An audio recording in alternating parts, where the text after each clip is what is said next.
This morning, I've got Jim McNeill, real deal polar explorer, and I've invited him to talk to me today because everybody is facing unprecedented times, fear like no other.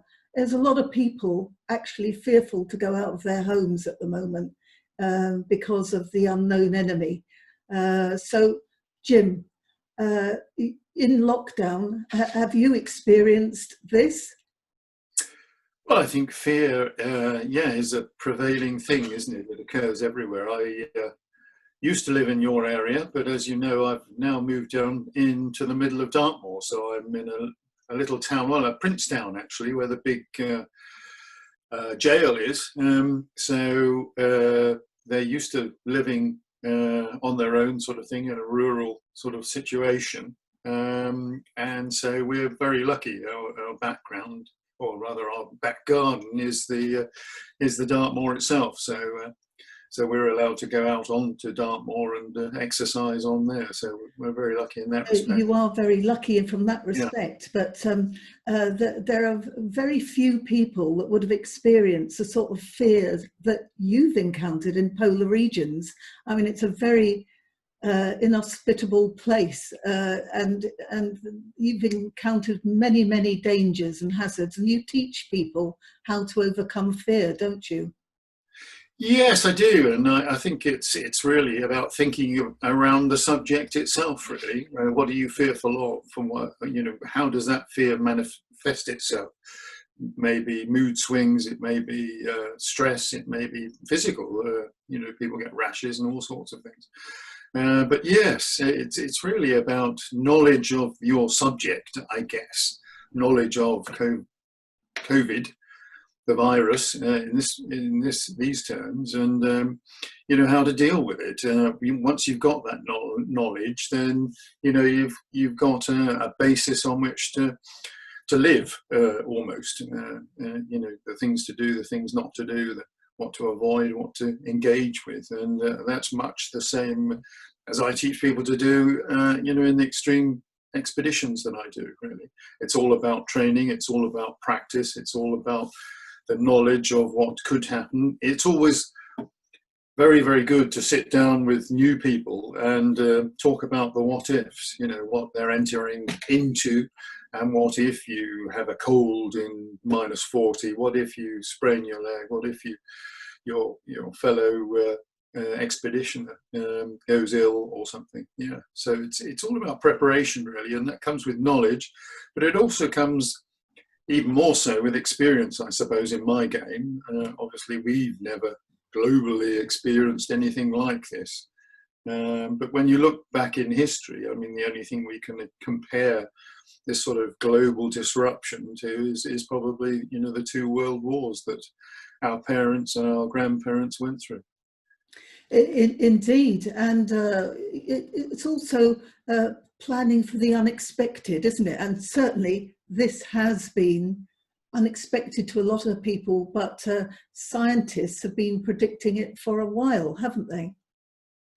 Well, yes, I studied life as a scientist, so I suppose I have an understanding about statistics and planning for contingencies, particularly in the game I play now, as it were, as a polar explorer. But and no matter what plan you have, there should be contingencies, and the more inventiveness, the more imagination you've got, the more deeper you get into those what ifs and how to counter those what ifs, really. So whatever plan you have, expect to change it, and that's what we've been doing in the UK here, haven't we? I know the media have been knocking people left, right and centre, but really we're entering into new ground, and the best thing you can do in those circumstances is A, be optimistic, and B, be aware and open to changing that plan, whatever plan you've made in the first instance.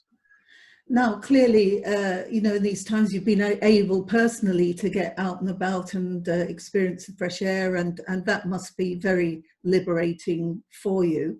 But also, I imagine you've been doing a lot of planning, maybe a lot of writing, researching, because the world is upside down at the moment. Do you think you will be able to travel to polar climes soon? I'm hoping so, yes. I've never been so busy, actually. It's been incredible. I'm trying to write a book, and that's coming on really well. But there's an awful lot of preparation goes into any expedition, and also making the most of the past. I mean, I've got 47,000 odd images I've realised, and to library that properly is putting my ducks in a row for historic and reasons of legacy, I suppose. So it's been a really good, positive time for me. But I am like that. No matter what I'm faced with, I will eke out the positivity in it and make the very most of it, no matter what it is. Now, Ice Warrior, which is the name of your organisation, you actually teach ordinary people to do extraordinary things, and you really put them through their paces, don't you? Well, yes, it's an emulation, a copy of the golden era or the heroic age of exploration, really, where there were no experts, and so people called for volunteers from all walks of life, all echelons of society, and they engaged them in these explorations. Around the turn of the last century, basically. And those explorations were more about mapping places. They were more about, learning whether the North Pole had some land there or not. They're not these days. They're about global change, really. Does that make them less significant? No, actually, it makes them far more significant, because the global regions, as you probably know, have been for 50 or 60 years, probably more than that actually, a early warning system for the changes that are occurring on our Earth. And if we are part of creating those changes, then we need to know about it. We need to invest in it. So our explorations these days are crucial. Indeed they are. I'm from a very humble background, and I suppose in those terms I'm the oddball, because most of the explorers come from a very muddied silver spoon background, gone to a private school, and they've been able to invest in their own development. I come from a council house estate in North London, so but I always say, if I can do it, anyone can do it, and I think that's the key, really. Yeah.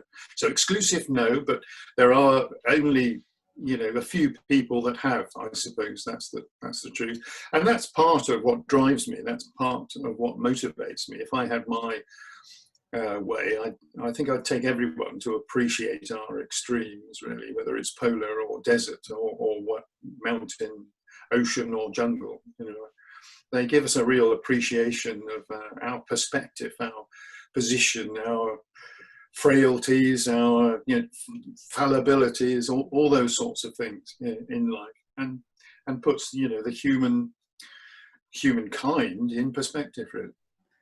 Now, we are all fascinated, when we sit and watch television, Frozen Planet, for instance, of which you've been involved. I mean, a lot of the programs on TV, they require you to actually help them out to get them to those places, to find the things that we wonder at. But you've been extremely worried for a long time, haven't you, about what is happening in the polar regions? Yes, absolutely. I mean, the polar regions keep us stable. They keep us in an environment within which we can exist. If it weren't for the polar regions and the ice and the snow and the cold, then the planet would be too hot, and frankly, we wouldn't be able to exist. So yeah, they are absolutely crucial, and that's why they're an early warning system as well, really. So the demise of the sea ice in the Arctic has been horrendous, and we need to wake up. And I've been saying this for, as you quite rightly say, for about 10 or 12 years in public.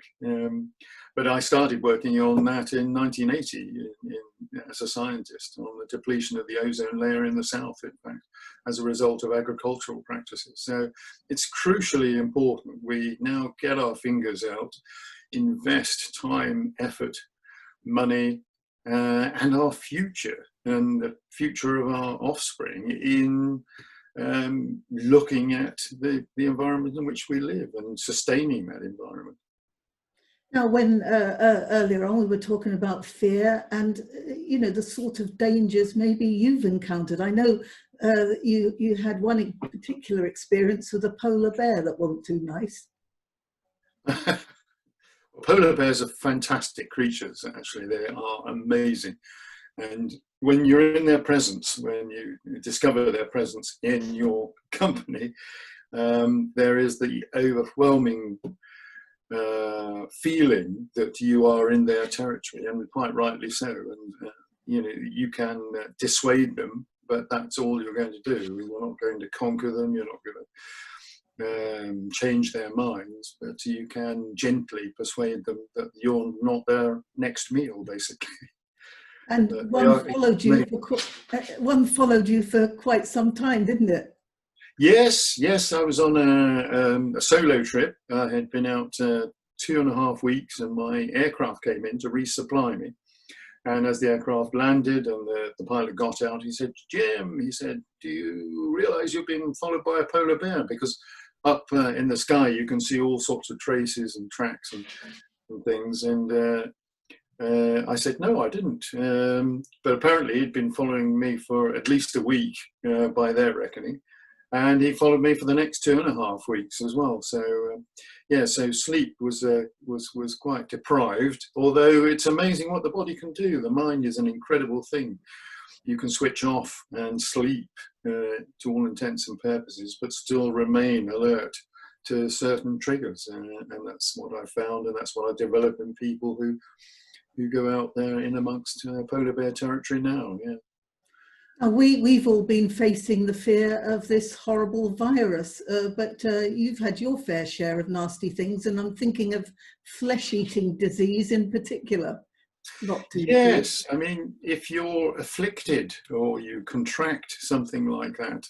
I was in base camp in Resolute Bay, which is the second northernmost community in Canada.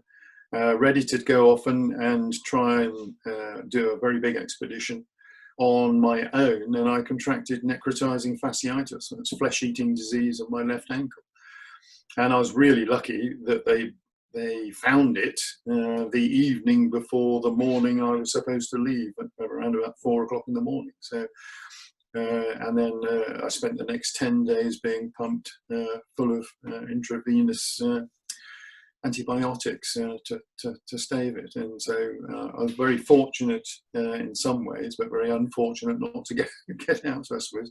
But there's a huge morbidity rate, so I was very lucky to pick it up early.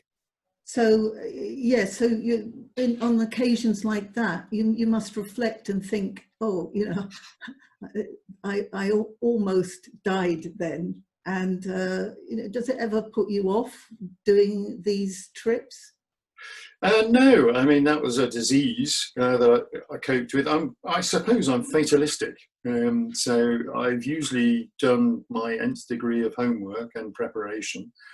That's the nature of the man I am. I get on an aircraft and know how to get off the aircraft if at all possible, in any circumstance. Yeah, I mean, I've been on ice when it's cracking all around me, 170 miles north of the last landfall of Canada. So thousands of miles, quite literally, from civilization. But in those circumstances, I was fully prepared to, you know, be swallowed up if that was going to be my fate, I suppose. I used to be a fireman in Berkshire, and my forte was road traffic accidents, and I learned very quickly then that if your time was up on this world, it's up. And there were, you know, numerous cases of luck and numerous cases of misfortune.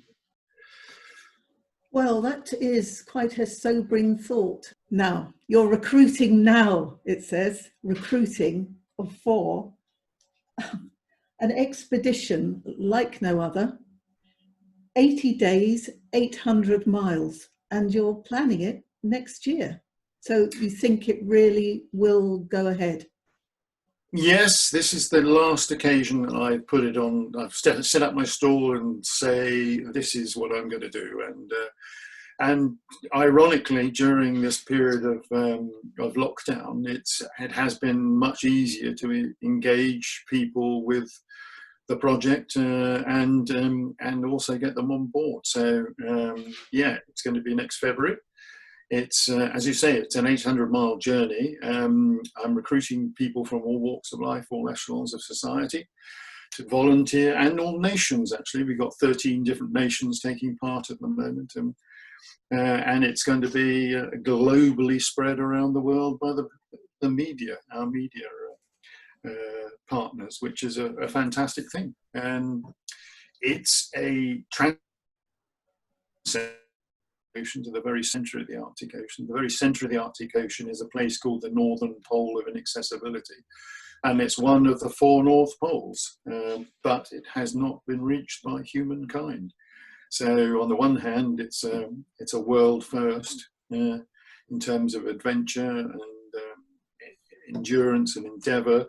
On the other hand, it's a crucial piece of scientific data gathering. It's a transect, a scientific transect.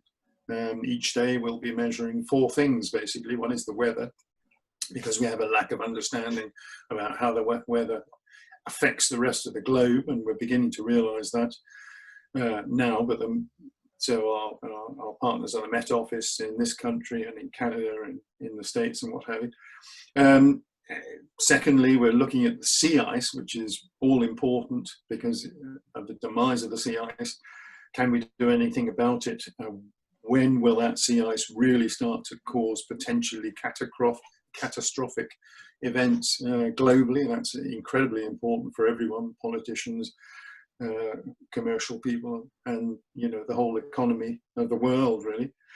And then pollution, which we know quite a lot about, but we don't know about in that sort of area. And then polar bears, which are the top of the food chain, and we'll be counting them en route to this Northern Pole of Inaccessibility. So I'm recruiting now for people to take part in a 20-day section of that 800-mile journey. So it should take 80 days. So there should be 4 teams of 7 people and myself, one taking over from the next as we push the route from the edge to the centre of the Arctic Ocean. So you plan to do the full lot? Yes. And yeah. That is just a gruelling, mind-boggling thought that you are capable of actually doing that physically and mentally. Does that daunt you? Are you daunted by the prospect? I can't wait to get my first foot on ice. That's the truth of it. What daunts me is everything that happens beforehand, really. Particularly, the sponsorship, the raising of the sponsorship and what have you. We've got a fantastic story. It's been documented by television and by film. We've got the best story out there, but it's still very difficult to get people to believe in you, get people to back you.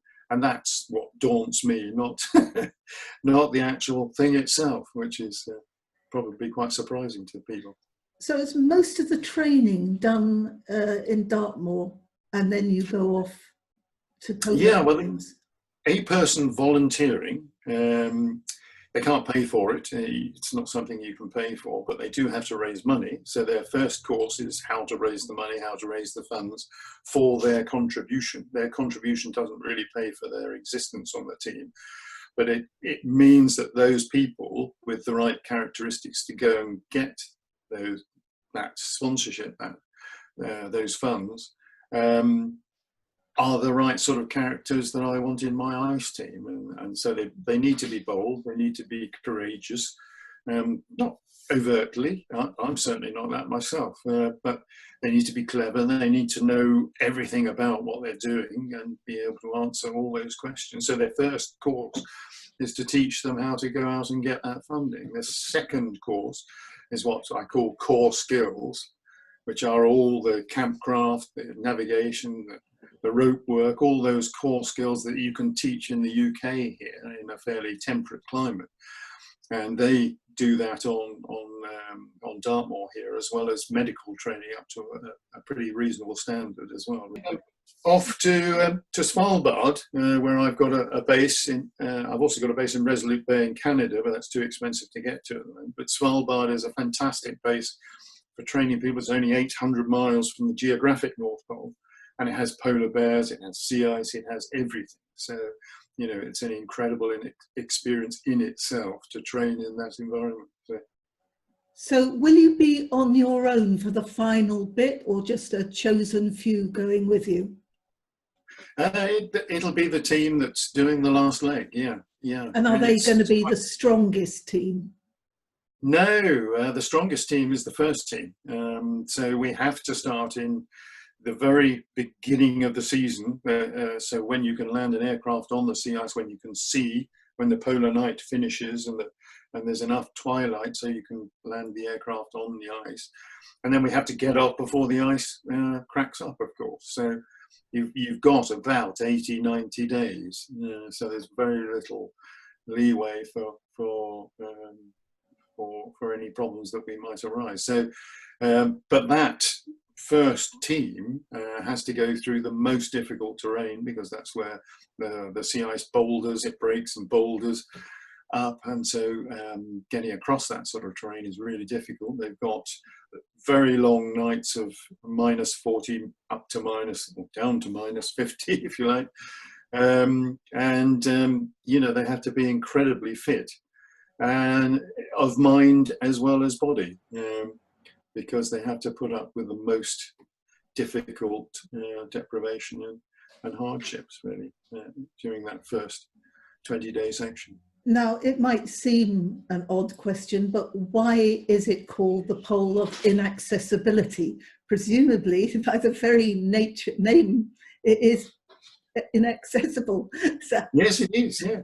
Yeah, so, and you know, if we can't reach it, then it'll retain its name for a start. But we will have done the transect. So I'm open-minded as to whether, you know, we get an aircraft lift to finish off the last bit because we're chasing time and the ice is disintegrating. So no matter how, we will do that transect, that 800-mile transect. We want to do it by foot, we want to do it by ski, we want to do it with a special new device I've got called a kajak, which is a cross between a canoe and a sledge, so you can plonk it in the water and paddle as much as you like. But if we have to do it in any other way whatsoever, even by air, then we will do it, so that the scientific aims and objectives of the expedition are reached, basically. So that is the key point, is it's not just a frivolous thing, something for the ego. It's actually got a really strong scientific requirement. Yeah, absolutely. It's nothing to do with egos or glorification. I haven't even got a flag to plant there, so and as soon as it's planted, it's going to move anyway with the moving ice. So that, you know, it's a bit of a. I'm a pragmatist at the end of the day, and if we have something that is the last genuine world first in terms of polar expeditioning, then we have something that the media pick up their ears to, and on that basis, we can hopefully get some really good sponsors on board. Now, there's lots of people that do all sorts of daring do. They take part in things, you know, the Tough Mudder and all, you know, all those sort of things that are quite tough. So are they the sort of people that you want to come and join you?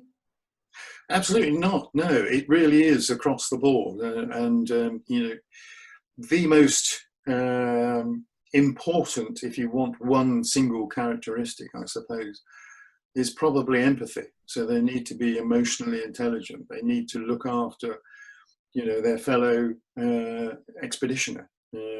And we need to look after each other. You know, I'm the leader, but I lead from the middle. I don't lead from the front unless it's absolutely necessary, and unless my skills and experience take over in that sort of safety jeopardy position, if you like. but it's a consultative leadership role that I play, and people, I do genuinely give people the skills and the knowledge that make them relatively safe polar travelers, and it's on that basis that they can support me, and I support them in every which way, but they also support each other. So if you want a characteristic, it's probably empathy.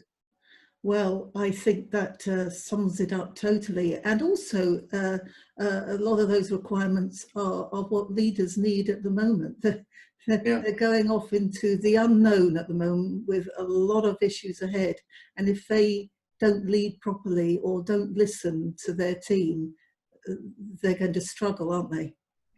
Yes, it can be a very lonely place, leadership. And the more they get people around them to help, and they help, their people themselves, then, there's trust and respect and everything else that forms a great working partnership, basically.